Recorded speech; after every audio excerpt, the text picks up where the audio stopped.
Good morning, and thank you all for joining us for Building a Blueprint for Success. I'm Larry Getlin, head content writer at Commercial Observer, and it's my pleasure to welcome you to today's program. Before we begin, I'd like to extend a special thank you to our presenting sponsor, Kinexio.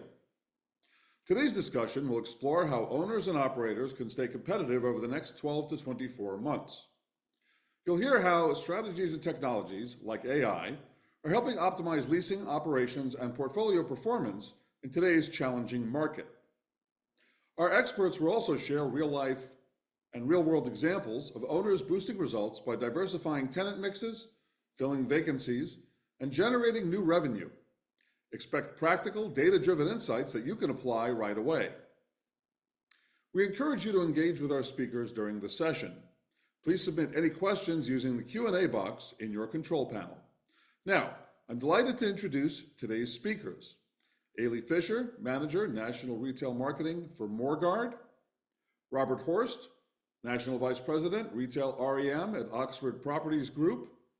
Sina von Reitzenstein, Vice President of Leasing for Pier39. And David Fuller-Watts, the CEO of Kinexio. David, the floor is yours. Larry, thank you very much, and good morning, everyone.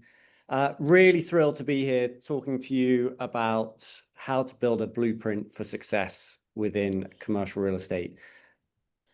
My name is David Fuller-Watts. I'm the CEO at Kinexio, and I'm going to give the panelists an opportunity to introduce themselves shortly. But for those of you who aren't familiar with Kinexio, we've been a technology provider of property management solutions across the built world for coming up to 15 years now.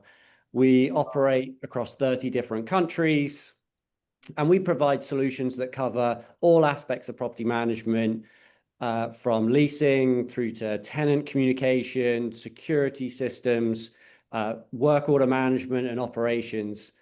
And we are lucky enough to be working with some of the leading providers of both retail destinations, commercial office buildings, stadiums, and anything really where it's considered a destination.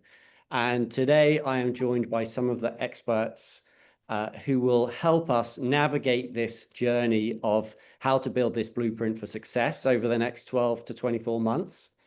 And I'll give them the opportunity to introduce themselves, perhaps starting with you, Sina. All right. Well, good morning, everybody. Sina von Reitzenstein. I'm VP of Leasing for Pier39 in beautiful San Francisco. We're a 200,000 square foot entertainment center right on the waterfront, part of the Fisherman's Wharf district. And we're proud to say that we're going strong, and I'm excited to be here. Thank you. And Robert? Hi, good morning, good afternoon. My name is Robert Horst. I'm a VP of National Retail Operations for Oxford Properties. I oversee our Canadian retail portfolio from an operations perspective. That's about 9.2 million square feet of enclosed mall space in Canada, including some of Canada's premier shopping destinations like Yorkdale, our top performing asset in the country. And we also have a number of mixed use projects that are in various stages of kind of implementation around a lot of our large shopping center assets right now too. So looking forward to the conversation today. And Eilidh. Hi, good morning, everyone. My name is Eilidh Fisher. I'm the manager of National Retail Marketing with Morguard. Morguard manages almost 15 billion in real estate assets across 5 asset classes. I work specifically with the Canadian enclosed shopping center portfolio. We have 18 properties between British Columbia and Quebec. And always a fun fact I like to share, but that includes 2 of the most northernmost properties in Canada. I primarily focus on digital programs, and I also lead up marketing data and analytics. And from my role, I work very, very closely with both the property teams as well as our branding, activation, and event teams. So it's a great vantage point to bridge strategy with execution, which I hope we can touch on today. Great. Thanks very much, everyone. So we actually, through the power of Zoom, have 3 different time zones and 3 different countries represented on the call today, myself being in the UK, Sina in the US, and Eilidh and Robert in Canada. So, but one thing we all have in common is our passion for building success within our portfolios of real estate properties. So in order to help kick this discussion off, I always think it's important to kind of create that early definition. So why don't we start with within your own organizations, and go one at a time, perhaps starting with you, Sina. How do you define success? I mean, I think for Pier39, because we are such a unique, we're an entertainment destination. We're the #1 entertainment destination in San Francisco, Northern California, really. For us, the success of the tenants and having, you know, being as fully leased as we can in today's market. Visitation, we had over 11 million visitors last year. That's, you know, slightly down from pre-COVID where we had over 15 million visitors, but we are a place that everybody comes to. And for the tenants to be successful and to survive in today's market is a huge marker for us that that we have success. And, you know, we can always talk about NOI and all that stuff, but in the end, it's about the partnership we have with our businesses, because it's the businesses here that drive the customer and keep them here to have the experience. And sometimes this is the only San Francisco experience that they have. So we're very unique. We're not, you know, your traditional shopping center in that sense. We have nothing that you need, but they come here in droves and then they stay and have a great time. So that's, in the end, our 97% satisfaction rating, our 5-star satisfaction rating that we get on, you know, TripAdvisor and all those things. Those are the things that matter today. Yeah, really interesting. And Robert, Oxford has a pretty large portfolio and quite a diverse portfolio as well in that respect. Do you set different success metrics across your portfolio?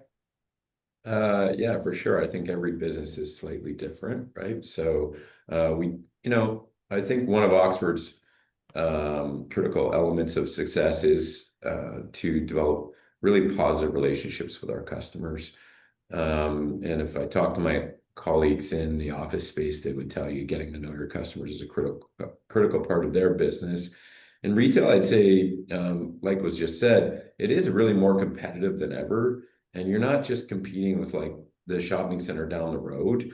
You're competing with customers for their attention and drawing them away from online shopping, away from their sofa, away from their home. And you need to do that in ways that are really compelling, so that they want to spend time with you, time away from those other opportunities. And for us, success is really about developing repeat visits, really positive customer interactions and customer experiences, and ultimately loyalty to your center because they have a brand affinity or emotional connection to the experiences they've had, not just a transaction of goods. And when we do that really, really well, we believe that that's going to translate to long-term success in sales and traffic and therefore NOI. And that's, you know, the name of the business, right? But ultimately it really is about building that loyalty and brand affinity through connection with your customers that provides longevity.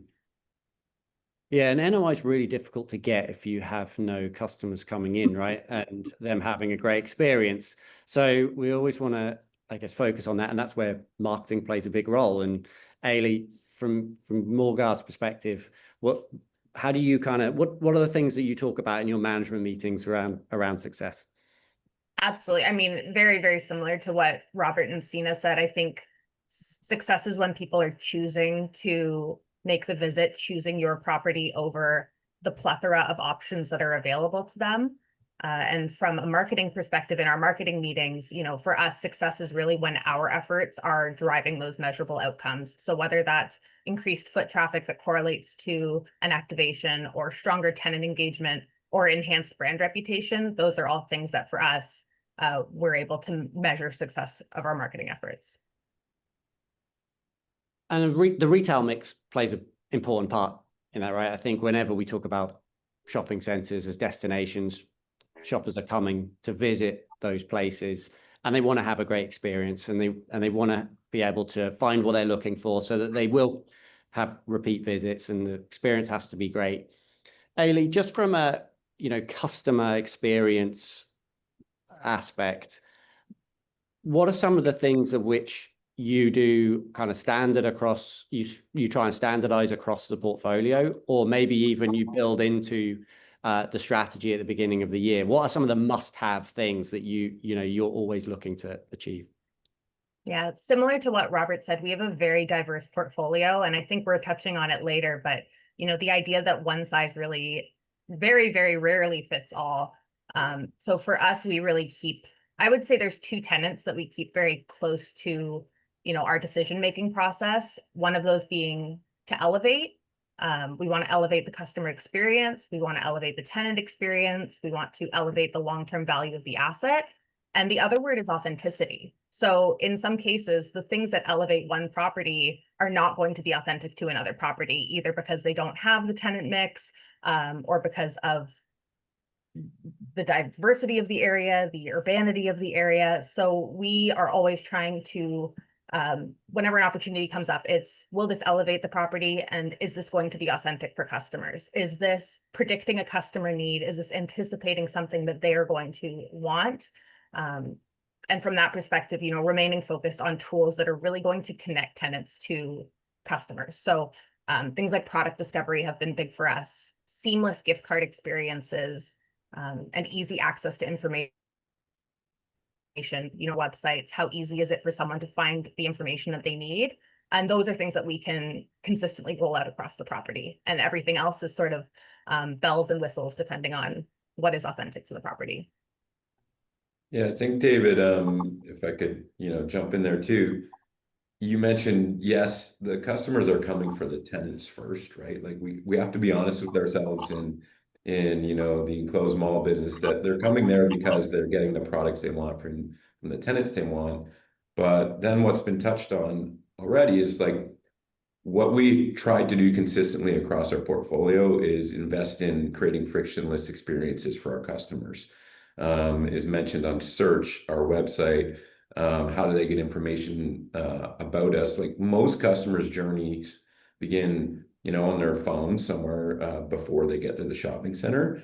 But then when they get to the shopping center, things like your touch digital directories, how easy is it for them to get around the shopping center? We've invested in gift card, kiosks where they can purchase gift cards automatically, and that was mentioned a little bit as well. But these touch points to make it better, faster, easier to get around your destination is almost table stakes at this point. And if you're not doing those things well and consistently across the board, you're gonna have a hard time. But we also say, we say at Oxford, we want to think global and act local. And you provide all of the global kind of consistencies on frictionless technologies. But what do we mean by think local? Well, how do we apply it to my local market? What does my local community care about? And just like Morguard, you have to pay attention. So at Scarborough Town Center, we just did a Caribbean festival kickoff for the whole city of Toronto. It was their biggest launch party they ever had. And they did it outside one of our mall doors in a space that we're trying to curate for mall events. Yorkdale had a 30-foot tall snake for the year of the snake for Lunar New Year. We got 21 million media impressions based on curating that snake and the experience to be a luxurious experience to match the luxury tenants at Yorkdale. So you need to think global on technology, but think local on application in touching base with your customers. Yeah, I love that, and that aspect of curating the space to the experience to the community is, I think, really important.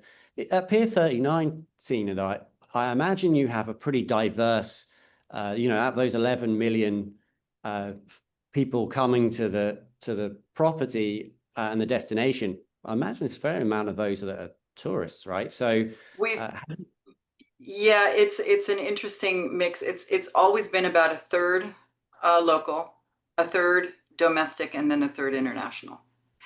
and trying to blend that together where we have it's such a diverse mix of people. It's everybody from all over the world. And we're a traditional, okay, we need, 3 shoe stores and 5 jewelry stores, and they all need to be, this way in a typical, mall merchandising scenario. It doesn't work here. If we had the Gap and all, all the regular businesses that we rely on in the big picture of the industry, Pier 39 wouldn't work. We're about 80% locally owned and operated small businesses.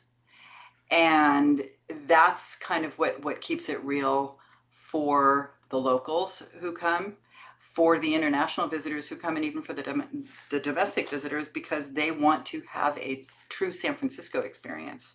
And if we had the same tenant mix that you find at home, then there's no reason to come here. And I think that that's what's made Pier 39 able to, we're getting on to 50 years, what's made it such a unique destination, combined with the views, the sea lions, all of these special things that we offer that you can't find anywhere else. And so, yeah, and we still apply those, the rules of, well, how do you, if the customer comes and we have repeat visitors locally who've been here 25 times. We have other people who come once, and that's their San Francisco experience. And so it is somewhat breathtaking sometimes to try to outthink everybody and to do the right mix, because what it doesn't work. And for us, the technology, like the placers of the world, it's we use Placer, but it doesn't cover international. So we have kind of a lopsided view. We have a great idea of where everybody domestically comes from. So for us, it's not as easy, and you use a lot of your gut, and you use a lot of feedback from your customers, from your colleagues, to merchandise it and to create that experience. We just had a Grateful Dead event for 60 years of the Grateful Dead. We had more locals here than we've had in a really long time, dancing and having a great time. We just brought in a local brewery and now have a beer garden and a tap room where locals from San Francisco might never have come to the pier, but for the fact that we now have this brewery. So we're changing with the times as well to bring new experiences in where locals feel invited and feel comfortable. And for us as an entertainment destination, I think it's really important to have that balance. And that must be a pretty much a never-ending cycle, right? You're never-ending. You're always looking at what the next opportunities could be to reimagine that experience through tenant mix, and therefore your leasing strategy. The crazier it is, the weirder it is, let's check it out. Let's try it. And that's been Pier 39 since the beginning. We were the original pop-up place, even in 1978 when it first opened. So it continues to evolve every day. Is that the same for you, Robert, within the portfolio? You have some pretty major destinations in their own right. Yorkdale is an example. Is it that constant evolving, forward-thinking approach to the tenant mix and the experience that the customers can have? Yeah, for sure. I mean, that's a critical part of the retail business. If you don't like concepts coming and going, or tenants that run past their expiry date, and then you got to find someone new, well, you might be in the wrong business. But I think that's what makes retail kind of really exciting. Oxford, we do invest in data, and we invest in teams of people to analyze data to try and figure out where the pattern's going, where the trend's going, what's happening next. So I do think that's a huge part of what we do. We send teams of people to go travel to look at other destinations. I would like to go to San Francisco at some point to check out the entertainment destination, but to see what's popping up in other markets and who's trying what. And I think it's really important for those on the line to consider doing that too. But ask your customers. I mean, one of your questions here was around, do we use data to make decisions? Absolutely. Our analytics team, we survey our customers regularly. Very simple question, what restaurant don't we have that you would like to eat in here? And, or what brands are we missing? And sometimes you get surprising answers. And if you just didn't ask, you don't know. The other data piece that we use a fair bit is mobility data. And by that, I mean, there's people who will be able to tell you the patterns of cell phones moving in and out of your shopping center, what neighborhoods they're coming from, what communities. And sometimes you see a big gap in the map and say, well, why are we not, capturing from that community? And you can change your marketing strategy and change your leasing strategy around that. So for sure, following the trends, and for sure trying to use data to get ahead of them if we can. So absolutely. Yeah, you've definitely stolen my thunder in that question. Oh, sorry about that. But it's a really important topic, right? Using the use of data in decision making, I think, is fundamentally important across the kind of leasing strategies and the tenant mix and the customer experience. And how does that play into building out marketing strategies, Eilidh? That data. I know Morguard also very much proponent of utilizing data and customer feedback. How does that help you drive strategy and therefore success? Oh, it's literally the core of every decision that we're making. Like Robert said, we are very deep into our mobility data and our trade area data and our customer segmentation. So there are things that we are doing on a regular basis. I think that knowing, especially for us being in what would largely be considered secondary markets, knowing your trade area just so intimately and in and out, and being willing to adjust those boundaries when the need arises. I mean, in the past, 5-10 years, there has been such a flux of interprovincial migration, immigration, people moving out of downtown cores and into more urban fringe areas. And so our trade areas have changed massively in the last 5 years. And, being nimble and being able to understand where have those people come from, what are they used to? We have properties in Alberta where the trade area is made up largely of transplants from Ontario and BC who are used to certain amenities in their shopping centers that, in rural northern Alberta, they might not see. So we're excited to be able to introduce those things in secondary markets.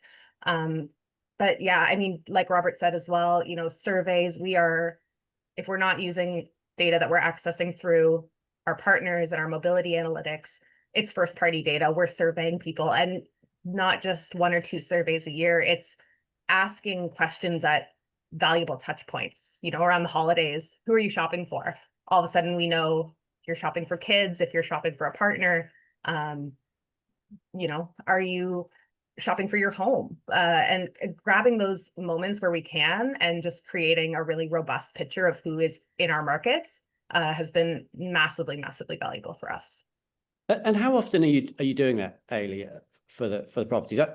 I see the kind of concept of the mobility data and the use of technology that you put in kind of corporate level where you're analyzing that all the time. But customer feedback, I imagine, gets polled on a regular quarterly basis. How do you get that? I would say wherever the touch point is organic. So we did around the holidays a kind of shopping Black Friday, holiday shopping campaign. And there was a very organic opportunity to ask people who they were shopping for, and just grabbing people when they are willing to share that information with you, often because they are wanting to enter a contest of some kind, has been great. Our Wi-Fi is another great touch point. The ability to put a question in when people are trying to connect to Wi-Fi, that can be very valuable because people are willing to give you the answer in return for getting connected to the internet.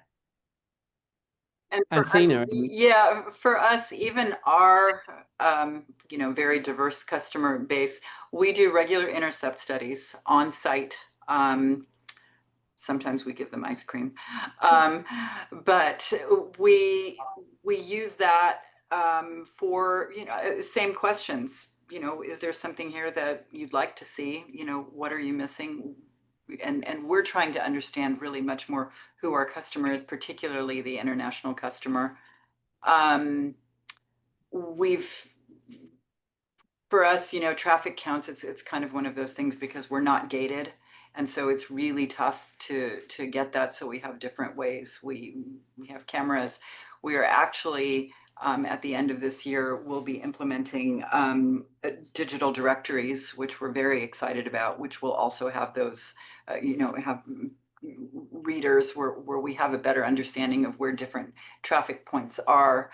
But again, understanding who the customer is critical, and understanding what they want is also critical. For us, it's a little different because we're like I said, we're not a place where you need something. You're coming here to enjoy yourself.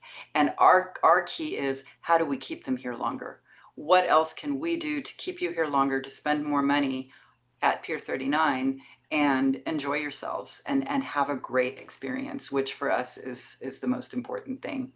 As that then translates back to word of mouth, to everybody saying, wow, when you go to San Francisco, you really need to go to Pier 39.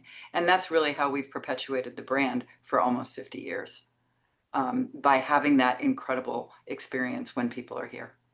And when people complain that there's too many people here, that makes us smile. That's usually the biggest complaint on an intercept site. What didn't you like about your experience? Well, there's a lot of people. So having taken my family there myself, I can, it's definitely got that vibe, and I love it. It's so exciting to be there. It's a great destination. That's great. So switching gears slightly into the technology now, we're kind of focused on that. And we've talked a little bit about some of the tools that you guys are using to build your strategy and use that on an ongoing basis. So getting the data about who the customer is, helping you tailor your strategies to that customer, and then monitoring and analyzing the data around customer feedback to help you improve those on an ongoing basis. Clearly crucial. Well, what about other types of technology that are helping you in your kind of day-to-day lives? Eilidh, from a marketing perspective, always been very driven by technology. What are some of the other aspects that are really enhancing your customer experiences, your ways in which customers are utilizing the properties? Yeah, I mean, right now we're working on something very cool and similar to what Robert said. Keeping, how can we make someone's experience at the property as frictionless as possible? How can we help them find what they need, drive a sale, give them a great experience so that they're in a great mood and they decide to go grab a Starbucks, grab an ice cream, make their visit even bigger. And one of the things that we've been working on that I think is going to have a really great material impact is a wayfinding upgrade to reduce missed searches. So for us, one pain point that we found was on our interactive directories or even on our websites, if a customer searches a brand name and we don't necessarily have that brand name in our store. So using Nike as an example, we have a plethora of retailers in most of our shopping centers that carry Nike, but we may not have the actual Nike brand. And so when folks were searching that way, it was showing up as a missed search, nothing available. We sort of took a step back and looked at our tech stack, and we have a product discovery tool, and we were able to take some of the AI and the logic that tool uses on our website and create an integration with our interactive directories, where now those missed searches, instead of turning up no result, it's going to turn up the brands that carry products that match that keyword. So in Canada, that could be JD Sports, it could be Browns, it could be Softmock, stores that are very common across our portfolio. So really it was a matter of identifying a problem. And before we went externally, we looked at our existing tech stack to see if there was a solution that could be created, that could be built.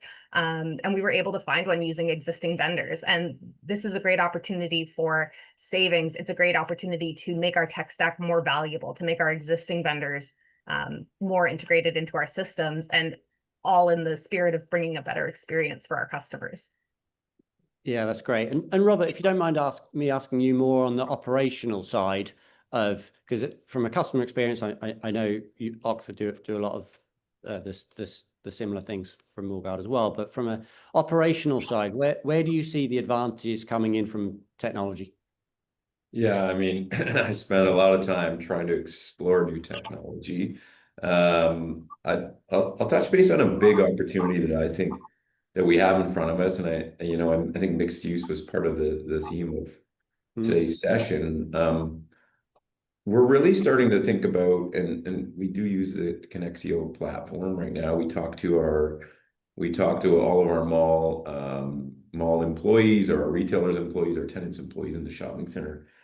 And like, I think from a security and safety perspective, we use that a fair bit. It gives us so much comfort to know in an emergency, mass communications and a security incident. The more people you can talk to, the safer you're making your building.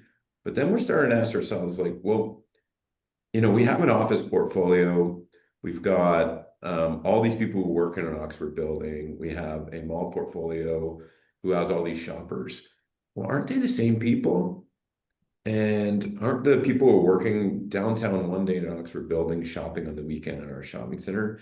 And for us, we're really starting to ponder, well, how do we take 2 communities or 3 communities, office, residential, retail, and even we own some hotels that we don't manage, but how do we turn, segmented communities into one community? And what's the technology play to do that? I think number one, that's a really, really big question, but an important one, I think, in a mixed use world, especially if all those uses start happening on your property. Like Square One, we've got, several thousand units that are being planned in the next 5 years to be full of, people who are living on our property. And yet, how do we connect them to the mall? The digital connection brings the physical connection. So we're spending a lot of time thinking about that.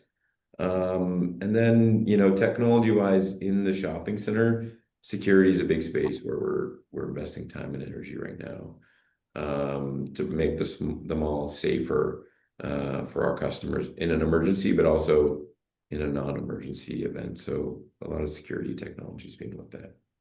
Yeah, makes sense. And while we're talking about technology, and we've had a question coming from the audience, which I'll ask in a moment. But it's really interesting, I think, to understand how, as real estate companies, you procure technology systems. How I think sometimes one of the hardest things to do is find and select the right vendor and implement the right technology system.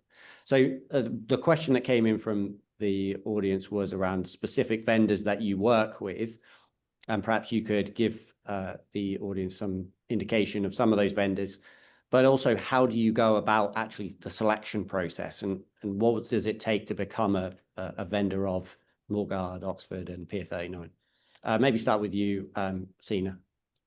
Well, for us, usually it comes up when there's a problem. And a few years ago, we had an issue, especially with the local tenants. Managing the certificate of insurance process internally was becoming a nightmare. And we realized that it was too much of a risk for us to do it ourselves, or we would have to hire a full-time person to manage it, because we've got slips, we've got retailers, we've got attractions, we've got all these things. So we farmed that out to an online platform, which has worked really well. Kinexio has been something that we've been looking at for quite some time. We saw it actually years when you guys first came out.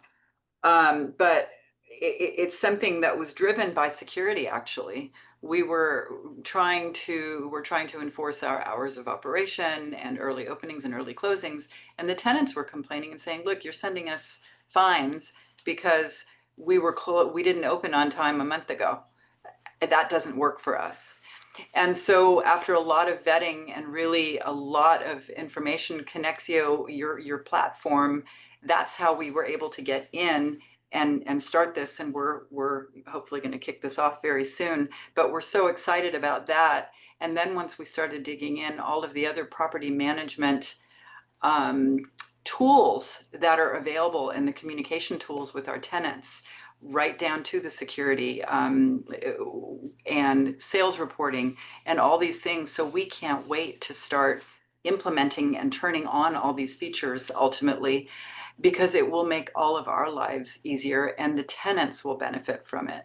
So for us, it's more organic. We're a small property, but when we see a need, we say, hey, there's got to be a tool out there. It was the same thing with Placer. We had at least the ability to see and to understand who the domestic customer is. And one day when the unicorn comes to tell us about international customers, that will be wonderful. And that's something that hopefully will happen eventually. But it's kind of more need driven, but then we really try to find the best solution for our needs. So that's kind of how we do it. But we're one little tiny property. So starting with that one problem and then building out from there. Yeah. Sense. Yeah. And Robert, from Oxford's perspective. Yeah, I mean, certainly that's one way, right? Is you identify problems or you find some inefficiencies. And if you're not really looking around at what's inefficient and asking yourself and asking your site teams across your portfolio what they do and why they do it that way, you're quite often discovering in a large portfolio, it's like people aren't doing things the most optimized way. And it's not out of ill intent or laziness or anything you might accuse someone of. It's just they've always been doing it that way. And so sometimes you identify, an opportunity or an inefficiency. Other times the technology comes to you. And I think the question you said you got from the audience was, how do you make a decision? I mean, number one, if this person is in sales or trying to get interest of, a pension fund owner to buy their technology, I'd say, does it really solve a problem for the person that you're speaking to? I often get people try to sell me on technologies that are really for the retailer. And as I go through a 45-minute meeting and I get to the end and I say, well, it sounds like all you really need from me is a handshake for retailers, and I'm not an extension of your sales team. So really focus on who your customer is, what problem you're solving for them. I think that's what Sina has said.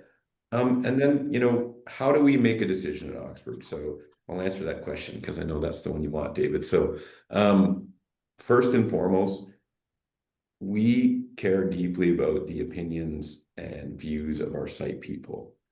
9 times out of 10, I'll bring the vendor through a various stages of reviews or demos, or whatever you want to call it, with a small group, then a bigger group, and eventually I've got operations managers and general managers around the country on a call, hearing about the pitch, and I follow up with them and I said, do you guys think this is going to solve any problems? Do you guys see any efficiencies? What did you like about it? What didn't you like about it? Plug all that into AI and it tells me what the summary of the meeting was. But so we do that. We almost always pilot, right? And then we go back and when we do roll out a technology, we run a site champion model. And by that, I mean, again, we care strongly about the views of our people. I think, what did I say before? Think global, act local. We roll out a site champion for each site to adopt the technology, lead it at their property, and make sure it's successful. And then I've got a team of people around the country that I know are enabling the technology, not just someone at corporate bought it, they told them they need it, and next thing you know, they got it and no one knows how to use it. Like, that's the worst case scenario. Don't assume that your sites need it. Make sure they need it, and when they get it, make sure they know how to use it. So that model of site champions has worked really well for us at Oxford. And Eilidh, is that the same at Morguard? And if so, how does that work in terms of your budget cycles, things like that? Like, often you'll I'm sure you get pitched technology solutions all the time. Even when you've kind of identified actually this could be something really useful for us. How does that kind of work within your organization? And what are some of the examples where you've brought in technology? Absolutely. I mean, like my co-presenters, we sort of find technology through 2 channels. Either we're being reactive because something's happened and we're like, darn, we really wish we had that solution before this event. Or we either see something in the marketplace from, one of our fellow mall management companies or something international that's caught our eye.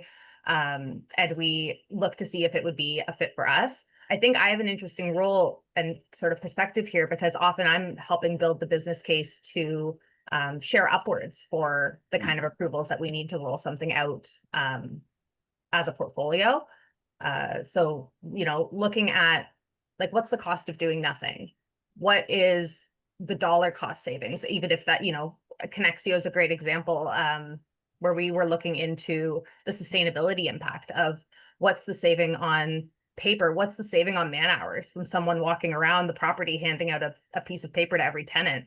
How can that time be better spent to meet other business goals? So building in that kind of information along with the data that we have, if it's a tenant solution, like Robert said, what are we hearing from our site teams where they're saying they need something? If it's a customer solution, where are we seeing that there's a potential need for something that's customer facing? And then for us, because we have a very diverse portfolio, you know, I think something that really moves the needle for us is how customizable is the solution, because we cannot roll out the same solution that we do at our, you know, flagship property in Brampton that we roll out in Red Deer, Alberta. It just doesn't work for many reasons. They have different capabilities of their security team. They have different bandwidth in their administration office. So when a solution can offer, you know, I like to call it like almost like an a la carte solution, where we can use certain things for one property and we can not use certain features, or we can augment other features for a smaller property or a property that has a little bit less bandwidth. That always helps us make a business case. It's really hard when something is only going to work for 3 or 4 properties in our portfolio. And our Kinexio app is a great example. Our Morguard Connect app, I think, is one of the very few things that we have full adoption across our whole portfolio. And it's because we were able to really tailor to what the site teams need. If you open up the Morguard Connect app for any of our properties, you're going to find, you know, the same interface, but very different functionalities in there. Our Western properties were able to build in emergency procedures around wildfires and air quality, which our Ontario properties, knock on wood, don't need as frequently. Some of our properties built out a discrete alert, which we're really proud of, where if someone in a store doesn't feel safe to call security in a very obvious way, they can alert security through the app.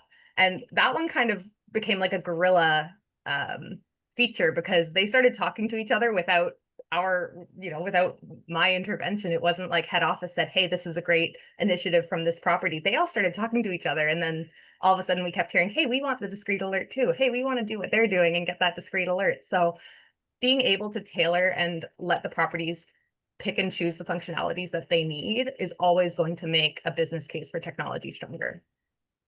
Yeah. And I think, David, what I'm hearing there is just where we started the call is understanding your community, whether that's community of retailers, community of customers, or community even of, you know, the people who work in your organization. Really, the technology can only do things if you understand who you're trying to talk to and what problem you're trying to solve for them. And I think it's really important to highlight that. And I just wanted to mention one more thing. If you're not out at conferences and talking to your peers, like the folks on the line here, or going to technology conferences for prop tech to see what's out there, you know, I always use the line that you didn't know you wanted a camera on your phone until they gave you a camera on your phone, and then you can't live without it. There's some technology out there that you haven't seen, that you haven't heard of, and you stumble upon someone at a conference, go, whoa, and I should have that already, and I don't. And make sure you get out there on the street and hit these conferences or talk to your peers to see what they're doing. Because usually we have a collective in this industry. We don't move fast enough. We all pretend we're competitors, and really we're all competing with online shopping, right? So yeah, you know what? It's a really, really, really good point, Robert. And we've talked a lot today. You guys are experts in this, and you've talked a lot about that kind of know your community, you know your property and the tenants and the customers that are coming to those properties. But there's this kind of overarching, whether it's a myth or maybe expected behavior, that you have some kind of a playbook that works for building out success ultimately. And there must be an element of that is true. There must be certain things I imagine that you will do at every single property. There are things that you're going to do in terms of you either using a specific technology or using specific data to understand. For Eilidh and Robert more particularly, rather than Sina, but Robert, for the Oxford portfolio, do you have a kind of set, like board level set of criteria that you're saying, right, at every single property, we must do this thing, this thing, this thing, this thing?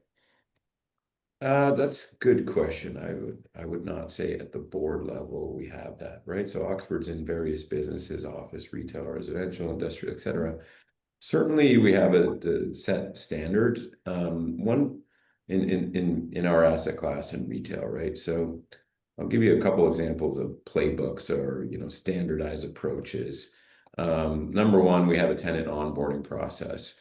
It's incredibly important to us, and our office colleagues are the same, that every tenant that walks through the door, or well before they open their store, I guess you should say, that we establish a positive relationship with them and a consistent relationship that makes them open their store easy. And they know who to reach out to, how to get in contact with us. The gift card program works from day one. So definitely we have a playbook. And even when they open, well, where exactly are they featured on the website? Where are they featured on digital directories? Where are they, have they been set up on the digital directories? All these things. You definitely need a playbook to ensure, again, it goes back to being frictionless. You want your retailers to achieve success, and you want to make that easy for them. Like Yorkdale's a great example. Most of our tenants are coming from international markets. Often it's their first store in Canada. We'll sit down with them and explain to them the market, explain where their customers like to talk to them about, which markets they want to talk to for advertising, what media outlets they might want to use, because they often don't know. Technology can't solve that, but it can certainly enable things to be easier, right? So you need a technology to talk en masse, get people in the door, but then you need that physical connection, or that kind of in-person relationship. And at Yorkdale, we have a monthly, I shouldn't say monthly, it's less frequent than that, quarterly, we call it appointment with luxury. All the luxury brands come in. We come into the boardroom, we talk about what the data is saying, we talk about how their business is going. They're usually kind of talking amongst each other, although competitors, they're all achieving or trying to achieve the same thing, which is maximizing luxury sales.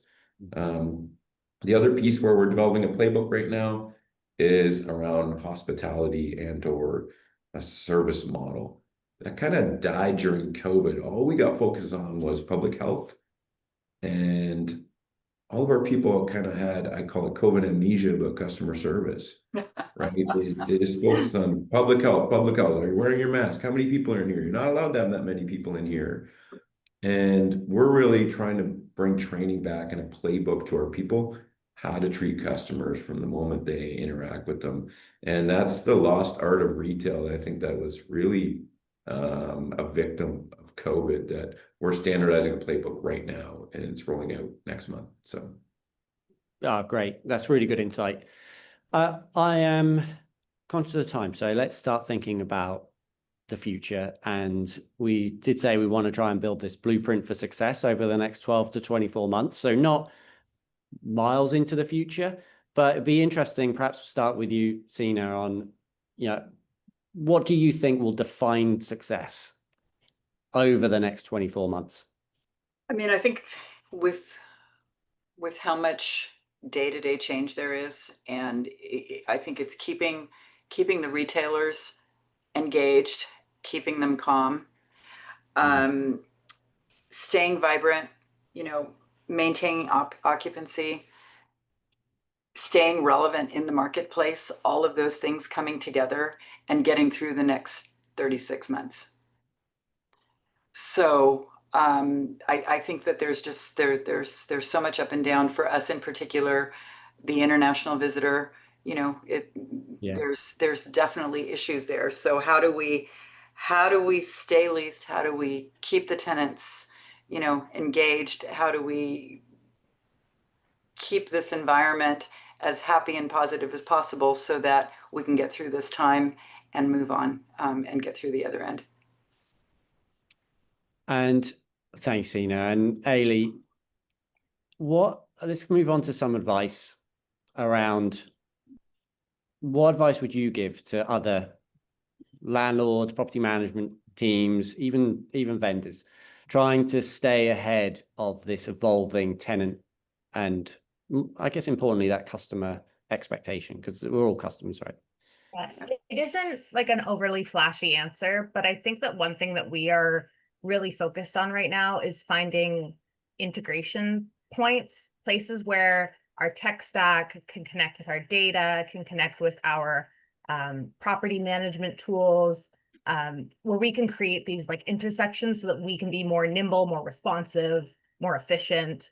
We have a lot in our tech stack, and we have things that are doing really great things independently of each other, and finding a way to integrate all of those and make them speak to each other and sort of create a whole ecosystem of the technology and the data that we use to make our properties more vibrant and successful.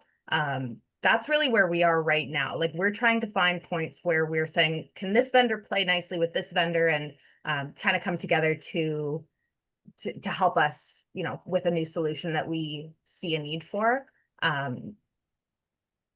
It's helping us make a case for future investments. It's helping us prove ROI. It's helping make our tech stack more valuable. Budgets are always shrinking. So when we can find a way to, I hate this phrase, but like kill two birds with one stone, we try to do that. Well, going back to the NOI point, right? We've kind of glazed over it a bit, but of course it's super important, and automation through integration is crucial. If you can have the machines talk to each other to stop somebody else having to fill a form in two different places, then it's hugely valuable. David, I think it's a huge risk in operations and a huge opportunity going forward is, being over platformed. I mean, one of the issues that we have is like there's a technology solution for every little problem in our business. Yes.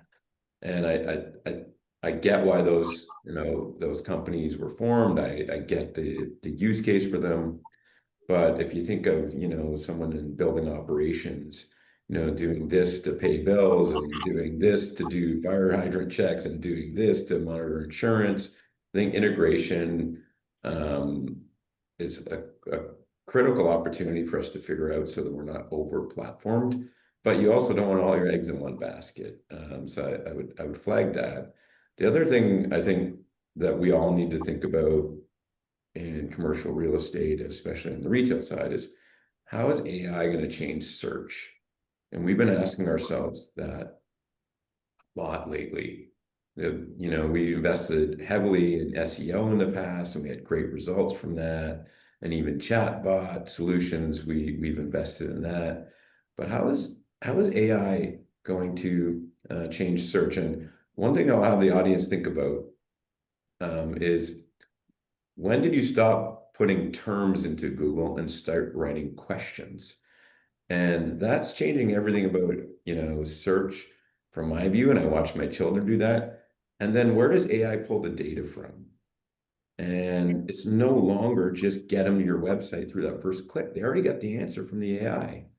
And so where does that data come from? What is the quality of that data? Is it reliable? And are you in the right places in order to have your information being pulled by AI in a good way? And that's, I think, what's keeping our VP of marketing up at night, is like, where's the data going to come from to answer the new search, which is ultimately AI, in my view. So it's the first time we said AI in the call, by the way, and we're at 11:54. Well, so. and you went there, so we'll let you do that. It wasn't on my remit. So, but while we're talking about it, right? AI, is there a fear of AI within your organizations, or is it something that you're all absolutely looking to adopt? I think for us, and I think for the world, it's a wonderful tool if you use it properly. I think if you stop trusting your gut in this business and you stop thinking and you let the machines think for you, I think that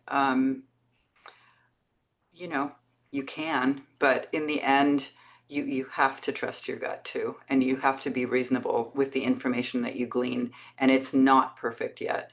And I think you have to really vet that, because, you know, of course, you'll do a search and you'll look at something and it's like, well, that's not true. That's not correct. So I think in the end, for our business, because we're in the people business, in the end, retail it's an emotional business, and you have to remember to keep that emotion in there, and the thought process. It can't all be done through algorithms. Yeah. So How are you thinking about it, Eilidh? From a marketing point of view, I think you have no choice but to be bullish on AI. Like, we have to do it because that's where things are going.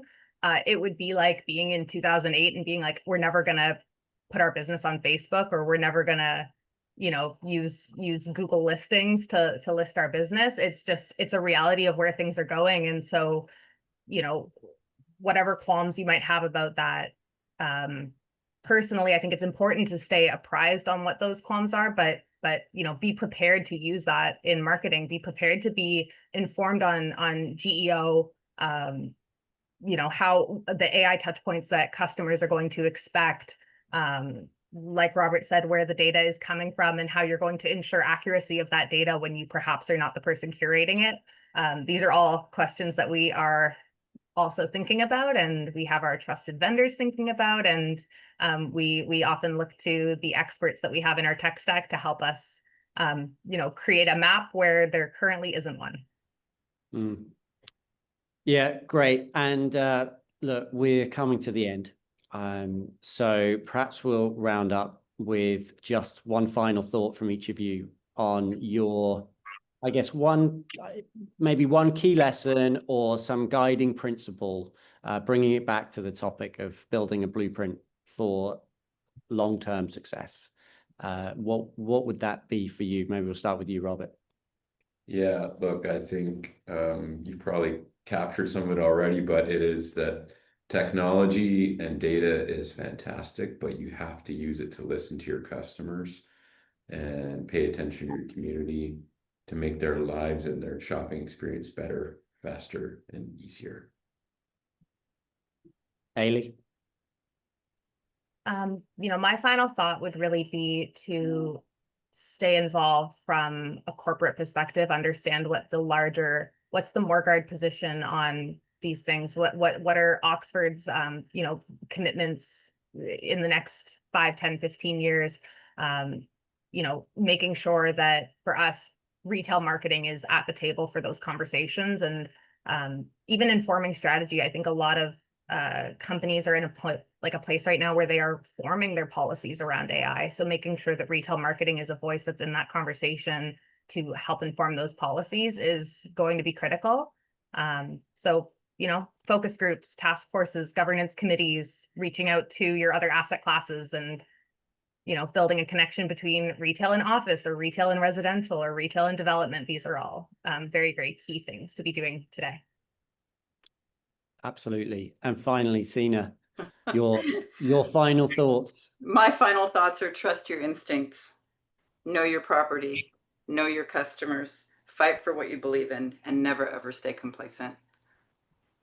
That's it. That is a wonderful sentiment to finish on.